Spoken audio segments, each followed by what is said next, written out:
शिक्षकांच्या विविध मागण्यांसाठी शिक्षक संघटनेचे शिक्षण अधिकाऱ्यांच्या दालनात शिक्षकांचं ठिय्या आंदोलन। पवित्र पोर्टलद्वारे नियुक्त शिक्षकांना पदस्थापना देण्यापूर्वी कार्यरत शिक्षकांना विनंती बदली उपलब्ध करून देण्याची मागणी। जालन्यात शिक्षकांच्या विविध प्रलंबित मागण्यांसाठी आज जालना जिल्हा शिक्षक संघटनेने शिक्षण अधिकाऱ्यांच्या दालनात शिक्षकांनी ठिय्या आंदोलन केले। पवित्र पोर्टलच्या कार्यपद्धतीवर नाराजी व्यक्त करत आज शिक्षक संघटना आक्रमक झाली। पवित्र पोर्टलद्वारे नियुक्त शिक्षकांना पदस्थापना देण्यापूर्वी कार्यरत शिक्षकांना विनंती बदली उपलब्ध करून देण्याची मागणी शिक्षक संघटनेच्या पदाधिकाऱ्यांनी केली। आचारसंहितेआधी शिक्षक संघटनेने आंदोलन केलं होतं। या आंदोलनाची दखल घेत जालना जिल्हा परिषदेने त्यांना शिक्षकांच्या विनंती बदल्या झाल्याशिवाय पवित्र पोर्टलला कुठल्याही प्रकारची पदस्थापना देणार नसल्याचं पत्र दिलं होतं। मात्र पवित्र पोर्टलद्वारे नियुक्त शिक्षक जिल्हा परिषदेत पाठपुरावा करत राहिले, त्यामुळे त्यांचा दबाव जास्त झाला असा आरोप शिक्षक संघटनेच्या पदाधिकाऱ्यांनी केलाय। काल पवित्र पोर्टलद्वारे नियुक्त शिक्षकांचे पत्र निघाले। 30 तारखेला समुपदेशनाद्वारे त्यांना पदस्थापना देणार असं सांगण्यात आलंय।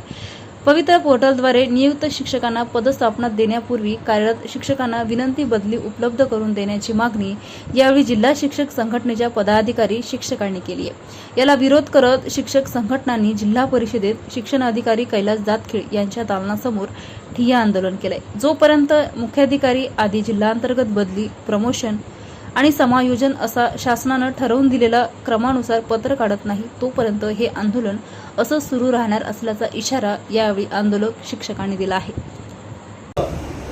शिक्षणाधिकारी साहेब आपल्याकडे आले आणि त्यांना आपण हे निवेदन दिलं आणि त्यांना सांगितलं की जोपर्यंत हे निवेदनावर टिप्पणी कुठं होत नाही तोपर्यंत आम्ही इथून हालत नाही। बरोबर आहे? आता नंतर निवेदनाचा आपण टप्पा ठरलेला आहे, आपण ते ठरवलं त्याप्रमाणे होईल। पण जोपर्यंत टिप्पणी आपल्या हातात येत नाही अधिकृत, बरोबर आहे, आपल्याला प्रशासनाचं पत्र मिळत नाही की आमचं असं म्हणणं आहे, जे काही म्हणणं आहे ते त्यांनी लेखी द्यावं, चालेल? त्याशिवाय आपल्या हालायचं का? चलून जाऊ गोष्ट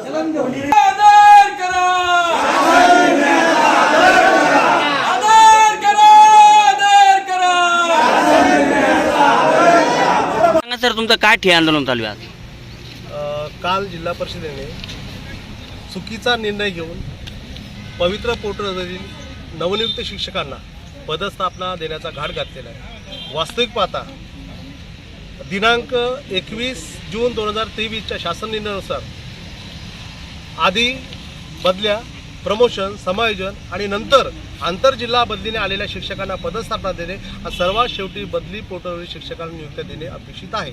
असा हा शासनाने क्रम ठरवून दिला असताना आपली जिल्हा परिषद मात्र चुकीचा निर्णय घेऊन या ठिकाणी चुकीचा पायंडा पाडत आहे। आणि म्हणून शिक्षक संघटनांनी मागच्या दिनांक 15 मार्च 2024 रोजी शिक्षणाधिकाऱ्याच्या दालनामध्ये 25 तास हे आंदोलन देऊन चुकीचा निर्णय घेण्याच्या विरोधात आंदोलन केलं आणि माननीय मुख्य कार्यकारी अधिकारी यांनी आम्हाला 15/3/2024ला सर्व संघटनांना पत्र देऊन अभिवचन दिलं की आम्ही जोपर्यंत बदल्या, समायोजन आणि सर्व प्रक्रिया करत नाही तोपर्यंत पवित्र पोर्टलवरील शिक्षकाला नियुक्त्या दिल्या जाणार नाही। परंतु काल परत सीओ मॅडमने एक पत्र काढून पवित्र पोर्टलवरील शिक्षकांना समुपदेशनाची प्रक्रिया ही 30 मे रोजी करण्याचे ठरले। हे अत्यंत चुकीचा निर्णय आहे आणि म्हणून आम्ही शासन निर्णयाची अंमलबजावणी करावी, प्रशासनानं चुकीची भूमिका घेऊ नये यासाठी या सर्व संघटना या प्रशासनाच्या विरोधात आंदोलन करत आहे। या आंदोलनाची आता सुरुवात झाली, कदाचित आंदोलन आज, उद्या, परवापर्यंत चालेल। शिक्षक संघटना कुठल्याही पद्धतीची माघार घेणार नाही। जोपर्यंत हे पत्र माघार घेत नाही माननीय मुख्य कार्यकारी तोपर्यंत संघटना इथून हलणार नाही। इथंच नव्हे तर दालना सुद्धा बसण्याची आमची तयारी अशी या ठिकाणी सर्व संघटना। काय नाव सर आपलं? मी डॉक्टर रवींद्र काकडे।